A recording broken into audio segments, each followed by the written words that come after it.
Hi, seventh graders. Hey, it looks like Holes chapter 16 didn't record my voice, which is just seems so bizarre to me.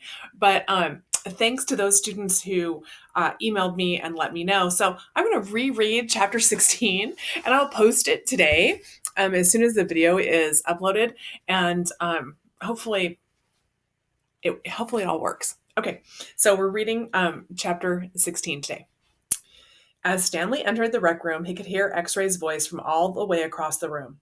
"See what I'm saying?" X-Ray said. "Am I right or am I right?" The other bodies in the room were little more than bags of flesh and bones dumped across broken chairs and couches. X-Ray was full of life, laughing and waving his arms around as he talked. "Yo, caveman, my man," he called out. Stanley made his way across the room. "Hey, slide over, Squid," said X-Ray. "Make room for the caveman." Stanley crashed on the couch. He looked for a hidden camera in the shower. He hadn't seen anything, and he hoped the warden hadn't either. "What's the matter?" asked X-Ray. "You guys tired or something?" He laughed. "Hey, keep it down, will you?" groaned Zigzag. "I'm trying to watch TV." Stanley glanced uncertainly at Zigzag, who was staring intensely at the busted television screen. The warden greeted the boys at breakfast the next morning and went with them to the holes. 4 dug in the holes, and 3 tended to the wheelbarrows. "Glad you're here, X-Ray," she said to him. "We need your sharp eye." Stanley spent more time pushing the wheelbarrow than digging because he was such a slow digger. He carted away the excess dirt and dumped it into previously dug holes. He was careful not to dump any of it in a hole where the gold tube was actually found. He could still see the tube in his mind. It seemed so familiar, but he just couldn't place it. He thought that maybe it had been the lid of a fancy gold pen. KB could have been the initials of a famous author. The only famous authors he could think of were Charles Dickens, William Shakespeare, and Mark Twain. Besides, it didn't really look like the top of a pen. At lunchtime, the warden was beginning to lose her patience. She made them eat quickly so they could get back to work. "If you can't get them to work any faster," she told Mr. Sir, "then you're going to have to climb down there and dig with them." After that, everyone worked faster, especially when Mr. Sir was watching them. Stanley practically ran when he pushed his wheelbarrow. Mr. Sir reminded them that they weren't Girl Scouts. They didn't quit digging until after every other group had finished. Later, as Stanley sat sprawled across an understuffed chair, he tried to think of a way to tell the warden where the tube was really found without getting himself or X-Ray into trouble.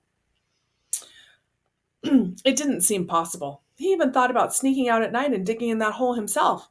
The last thing he wanted to do after digging all day was to dig at night, too. Besides, the shovels were locked up at night, presumably so they couldn't be used as weapons. Mr. Pandansky entered the rec room. "Stanley," he called as he made his way to him. "His name's Caveman," said X-Ray. Oh, pardon me. "Stanley," said Mr. Pandansky. "My name's Caveman," said Stanley. "Well, I have a letter here for someone named Stanley Yelnats," said Mr. Pandansky. He turned over an envelope in his hands. "It doesn't say Caveman anywhere." Thanks," Stanley said, taking it. It was from his mother. "Who's it from?" Squid asked. "Your mother?"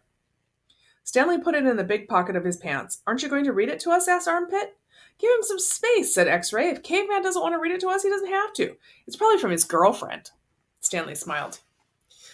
He read it later, after the other boys had gone to dinner. "Dear Stanley, it was wonderful to hear from you. Your letter made me feel like one of the other moms who can afford to send their kids to summer camp. I know it's not the same, but I'm very proud of you for trying to make the best of a bad situation. Who knows, maybe something good will come of this. Your father thinks he is real close to a breakthrough on his sneaker project. I hope so. The landlord is threatening to evict us because of the odor. I feel sorry for this little old lady who lived in his shoe. It must have smelled awful. Love from both of us." "What's so funny?" Zero asked. It startled him. He thought Zero had gone to dinner with the others. "Nothing, just something my mom wrote." "What'd she say?" Zero asked. Nothing." "Oh, sorry," said Zero. "Well, see, my dad is trying to invent a way to recycle old sneakers. So the apartment kind of smells bad because he's always cooking these old sneakers. So anyway, in the letter, my mom said she felt sorry for the little old lady who lived in a shoe, because it must have smelled bad in there." Zero stared blankly at him. The nursery rhyme." Zero said nothing. "You've heard the nursery rhyme about the little old lady who lived in a shoe." No." Stanley was amazed. "How does it go?" asked Zero. "Didn't you ever watch Sesame Street?" Stanley asked. Zero stared blankly. Stanley headed on to dinner. He would have felt pretty silly reciting nursery rhymes at Camp Green Lake. Okay, there we go. That's the end of chapter 16. Okay, I'll see you guys later. Oh, I almost forgot. If you're keeping track of the pages 72 through 76. Okay, let's try again. I'll see you guys later.